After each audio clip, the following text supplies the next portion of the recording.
A sneaky fish just grabbed my MailChimp mailing list. Now, this is a recent blog post from Troy Hunt. You can see this was published on the 25th of March, 2025. And if you aren't familiar with Troy, he is kind of a cybersecurity celebrity.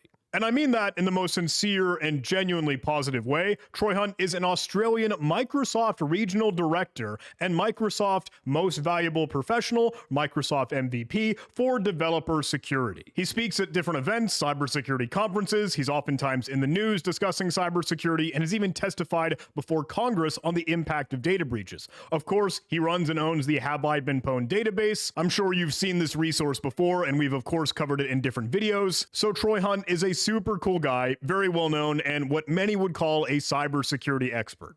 But this whole blog post is Troy Hunt explaining how he got hacked. And okay, I'm using that word sparingly, right? He got phished, he fell for a fish, he fell for a phishing scam, and his MailChimp account was compromised. I think this goes to show it can happen to anyone, myself included. That's really what I want to drive the point home on with this video, and I want to walk through his write-up here. Let me say straight up, this is all his content, his material. Big thanks to him letting me showcase it. And to do my due diligence, I did reach out to Troy personally. I wanted to ask, hey, do I have your blessing? Do I have your approval? Are you cool with me covering this in a video? And he did say yes, so let's do it. You know when you're really jet lagged and really tired and the cogs in your head are just moving that little bit too slow? That's me right now, and the penny has just dropped that a MailChimp fish has grabbed my credentials, logged into my account, and exported the mailing list for this blog.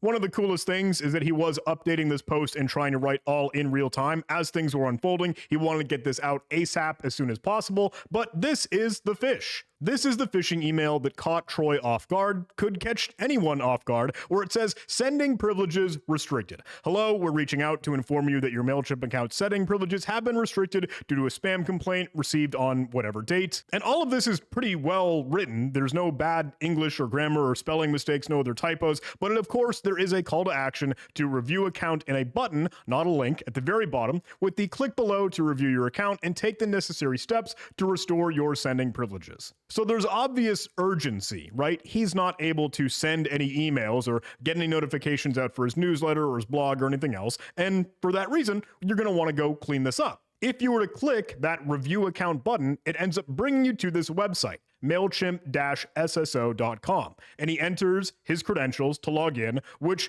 crucially, and I love that he italicizes this, really wants to emphasize, this did not autocomplete from 1Password or one of those digital password manager solutions. This is usually a key tell because when you use a digital password manager, it will, as a convenience and as a feature, try to autofill or just, add a little bubble icon to notify you, hey, we have a safe password for this, we can just use this to log in. But it didn't recognize the site because it wasn't the real MailChimp login. Now, he has multi-factor authentication set up for his account. He enters the OTP, or the one-time pad, and the page hung. And then he realized, oh crap, I just gave away my account, my session, my access, and once he logged in to the actual official website, after he realizes this, MailChimp then confirmed via an email notification that showed up, okay, he's now logged in to where he is, in London. But if he changes his password right away to try and, kind of contain the damage here or do anything that he can to get ahead of this, it's already too late because turns out it was exporting all the data, all of the records in the mailing list, and that was now available to some hacker, some bad actor over in presumably New York, or at least an IP address coming from New York. And then it got the login alert from the same IP address. So Troy's session to log into MailChimp was taken away. It was compromised, and even with multi-factor authentication, that one-time pad, it still got gobbled up and used to authenticate for the bad actor and not Troy. He notes this here, this was obviously highly automated and designed to immediately export the list before the victim could take preventive measures. There are about 16,000 records in that export that contain all the info that MailChimp will automatically correct, and that's just, hey, the email address of the user, the subscription kind of level, tier, frequency, whatever. I'm assuming where they subscribed from, the date, location, other info. It even includes a potential IP address in the entry. So that now ends up exposing the info for those 16,000 individuals. That victim data has now kind of been breached in a strange meta breaching the have I been pwned breach data database. You know what I mean? But Troy's words here, I'm enormously frustrated with myself for having fallen for this, and I apologize to anyone on that list. Obviously, watch out for spam or further phishes and check back here via the social channels in the nav bar above. Ironically, I'm out on travel, visiting government partners, and he just spent a couple hours with the NCSC talking about how we could better promote passkeys. An actual solution for some of the multi-factor authentication and login process, all to be used in part due to their phishing-resistant nature. Had you had a physical token or passkey or some other device that's not reliant on that one-time password, this probably, really, definitely could have been resolved and not a problem. This could avoid the phish. Now, while we've been talking about a lot of email-related stuff here, whether it's email phishing or business email compromised, whatever, I really think it's worthwhile to talk about some email security solutions. And with that, I'd love to take just a quick moment to tell you about the sponsor of today's video, PowerDMark. Scammers and hackers are after two things: money and your data. And your data makes them money.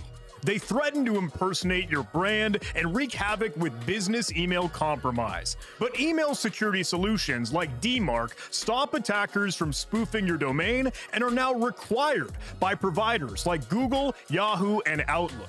In fact, Microsoft Outlook announced DMARC is mandatory for high-volume senders starting May 5th, 2025. Email security isn't optional anymore. It's critical for protecting your business. PowerDMark provides a single platform for email authentication protocols like DMARC, SPF, DKIM, MTASTS, TLS-RPT, and BIMI. You get reports in plain English for all your analytics and insights on sending sources, email channels, and deliverability. And PowerDMark is MSP and MSSP friendly. There's multi-tenancy with white labeling, a public API, and active support. Get protection and compliance with PowerDMark. Set up and manage with ease and improve, streamline, and simplify your email security. You can check your domain for free and start a 15-day free trial with my link below in the video description, jh.live/PowerDMark. Huge thanks to PowerDMark for sponsoring this video. All right, let's continue learning a little bit more about this phish. Now, Troy, I like his anecdote here. He says, look, every Monday morning when I'm at home, I head into a radio station and I do a segment on scams. It's consumer facing, so we're talking to normies, and whenever someone calls in and tells them about being caught in a scam, they always say, I feel so stupid because, hey, you fell for this. That's embarrassing. I know. And Troy says, hey, that's me right now. He's feeling a little bit embarrassed. He's feeling like, whoops, we had the hiccup. Again, I want to drive the point home, though. This can happen to anyone. And I love that he kind of iterates a lot of the reasons why and how. Like, we've seen a gazillion similar phishing emails or phishes like this before that you could probably identify. And he has, of course. So what was different about this one? Well, he was jet lagged, he was tired, he wasn't alert, he was fatigued. And that's just enough when you're like distracted at the family barbecue and then, hey, some alert on your phone tells you got to make a change because you can't accomplish something else. And honestly, that's just happenstance. Like anything that could take you off guard at just the wrong time, the attacker had no way of knowing that he was a little bit fatigued, but we all have moments of weakness, and if the phish just times perfectly with that, then this unfolds. And to be clear, this is a very well-crafted phish. Again, there was nothing like glaring, like bad typos or grammar or spelling. And he's thinking, look, I wouldn't be able to send out my newsletter. So it triggered fear. It had urgency because he needs to get this out the door in some cases, but it wasn't anything super slick or fancy about, oh, losing money or some account or any other issue that was absolutely dire. It was just enough to kind of be pushing him over the edge, but not anything too crazy over the top. And while he caught on to the fact that 1Password or the digital password manager wasn't autofilling, that wasn't something that raised any insane alarm bells in his mind, because there are a lot of websites where you don't always have the password manager autofill because it can't detect it properly. Oftentimes that's based off domain. It could very well be subdomain. It could very well be like the top level domain in this example here that he uses. But say you go to website.com, but it ends up logging you in through login.website.org or whatever. While those could still be connected, the password manager might not put those puzzle pieces together. But let's dive into the technical bits, because there is kind of an interesting little neat element of persistence here, how the bad actor, how the hacker could maintain access to the compromised compromised MailChimp account, they add an API key, and he includes a picture screenshot there. Of course, he's cleaned that up. That's now been deleted, and the password has been changed. But MailChimp doesn't really offer a passkey solution. There is no phishing-resistant two-factor authentication or multi-factor authentication set up. He's using an authenticator app like Duo, Google Authenticator, any other iOS authenticator, and that's set up to use the OTP or like one-time PIN. And he actually discusses here, look, while this quote-unquote bypassed multi-factor authentication, it's just because it sent a prompt for an actual OTP PIN, and then he provided it to what the threat actor could then receive, and then the bad actor hacker could successfully log in while the user is none the wiser. They think they're going through the login process, but really the hacker is on their behalf. So that's not using any physical hardware token or anything phishing resistant. And he explains, look, he's not saying that we want to encourage people to not use that as a means of two-factor authentication, but as a gentle reminder, that on its own is just something that could be automated and abstracted away. And we've covered this in other videos on this channel, like the Evil Jinx demo or any of the other phishing scenarios, simulations, and exercises that we've done. We get the one-time password, the 2FA code, just by asking the user. He's got a little story here, how he was sending a little screenshot of a picture that he took on his WhatsApp notification, that passkeys are really what you should be using, so just a sweet irony there. But if we dig into more of the email itself, it was sent to MailChimp at Troy's domain, and he was wondering, how did anyone track that down? Because that's a specific, email inbox for his work with MailChimp, using that service.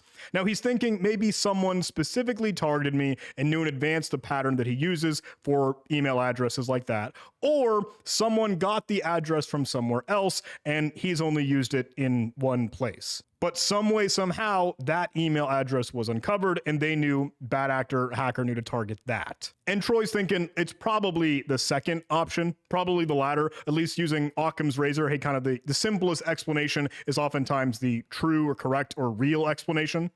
The former or the first option isn't exactly likely, but hey, it I guess could be possible. Then drilling down on the email addresses or the header and like from address or subject itself. Troy originally received the email and got it on his iThing device.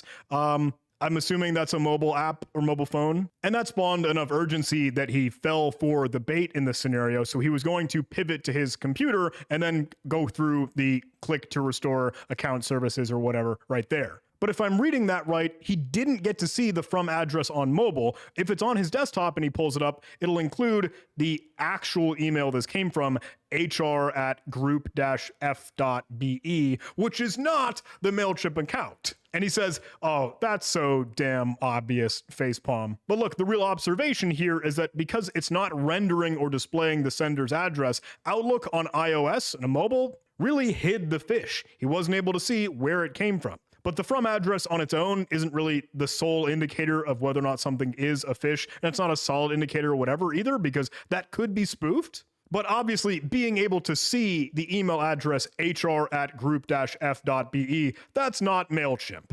Later on, he went to go report the website domain, MailChimp-SSO, to like Google Safe Browsing, so it could be marked as a phish, but then it seems Cloudflare had already caught on to this. 2 hours and 15 minutes after it snared my credentials, Cloudflare killed the site. Apparently it had a Cloudflare turnstile or the Cloudflare like anti-automation widget on the phishing page, and he was wondering, is this real, is it genuine or not? And really there's a question of how come Cloudflare didn't block this when it was first set up, but it's really tough to make that judgment call in the very beginning, early moments, right? And here is the gut punch, right? Loading the list into the Have I Been Pwned database, the database that he maintains of breached and compromised email addresses or accounts, and his own now being present there and all of the emails that he provides. So bummer, whoops, accident. But when he is trying to consult and discuss with other companies that have gone through a breach like this, he communicates, look, you want to be transparent. You want to be fast in your reporting of the incident and communicate. Be as forthright and as forthcoming as possible. And in this whole blog, he's saying, look, if he were to do anything less than that on his own, it'd be hypocritical. So I know Troy is very publicly falling on his sword to say, hey, I fell for a phish, I got pwned in this case, but it can happen to anyone. It's gonna happen to me. And then hopefully I can have the same sort of posture and stature to say, look, let me just be upfront, outright. Let me tell you how this all went down. There is a little bit more to dig into in the wash up segment. He was discussing a lot of conversations he had with MailChimp, and then questions following this like, hey, are they going to be able to incorporate and feature passkeys as a method of authentication, using that for multi-factor authentication, etc. There was other chatter on how come MailChimp doesn't actually delete subscriber email addresses if they were to unsubscribe from an email list. I'm not going to drill down into that. I personally think the passkey conversation is much more interesting because, as he mentioned, he was just discussing about how passkeys are what we should be using in as many cases as possible. And there are resources like the whynohttps.com website, the project here. I think this is actually kind of a really cool and neat resource. Hey, they're discussing HTTPS or using SSL, and all this is like free now and the standard. But a lot of different websites out and about on the internet, the 100 websites listed below are 6% of the world's largest websites, at least just under 2,000 of the world's largest websites. But all of these are still using http:// for their URL address bar location schema. And they're not using HTTPS, which they should because that's secure. So in the spirit of that whynohttps.com website and project, he's trying to put together a whynopasskeys.com to be able to shine the spotlight on other services that aren't providing and supporting this, but it really should be an option with a phishing-resistant security key. And I know Troy apologizes again because, yeah, it's embarrassing, especially being a person prominent in cybersecurity, but it just happens. I think this is a testament that it can happen to anyone. We can put all these safeguards in place when we try to add technical controls, but this is a situation where it is a person that makes the mistake and falls victim and is vulnerable. And that phish scam happens here because you're tired. And honestly, we all get tired. Now, there are just a couple other small things I want to dig into because I think they are worthwhile. The first update that he adds here now is actually kind of discussing the probable way that the bad actors got that MailChimp email address, the specific one that he used in this scenario. Remember that one or two options of how that could have happened? Well, apparently there was a security incident way back in 2022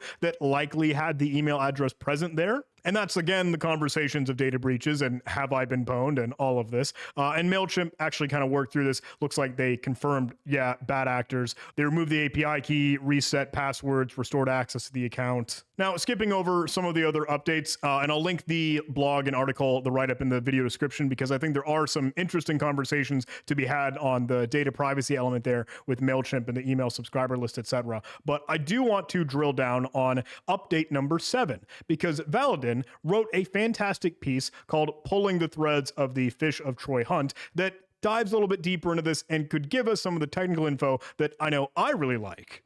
Now, I don't want to drag us down the rabbit hole for this entire blog and write-up. Again, I'll link this in the video description if you're interested, but it digs into a little bit more of that MailChimp-SSO domain, discusses the fake Cloudflare turnstile and other segments here. They dig into the domain registration, a little bit of the hosting, kind of more the infrastructure here, details and things that they could use to then pivot or find and look for other online entities, domains, IP addresses, or things that they could do to continue their investigation. There's a lot here. Again, I know I'm speedrun strolling, probably not that helpful here, but all the other domains that are very, very likely going to be used for other mailing list themes phish. Like other domains that could be used in an email address for phishing emails just like this, or other crypto and banking related ones. You can see that ironed out there, and then other potentially dedicated hosting IP addresses. Now, following all this, with all that said, in their investigation kind of wrapping up with more infrastructure they've been able to track down, they eventually come to the conclusion, and they're starting to think here, hey, I think this is connected to the threat actor group Scattered Spider. Apparently, a lot of the intel here really lines up to previous campaigns when Scattered Spider has reused previously used domains like Mailgun-Okta or MailChimp-SSO. And some previous reporting, threat intel, or research from Group IB says, look, this was Scattered Spider in past campaigns. Given these similarities, we believe the phishing attempt of Troy Hunt is very likely Scattered Spider. I don't know for sure. I don't know if anyone does. Hey, let me know in the comments. What do you think? And hey, if you like any other, not to say indicators of compromise, but other domains that could very well be used for phishing, scams, and manipulations just like this.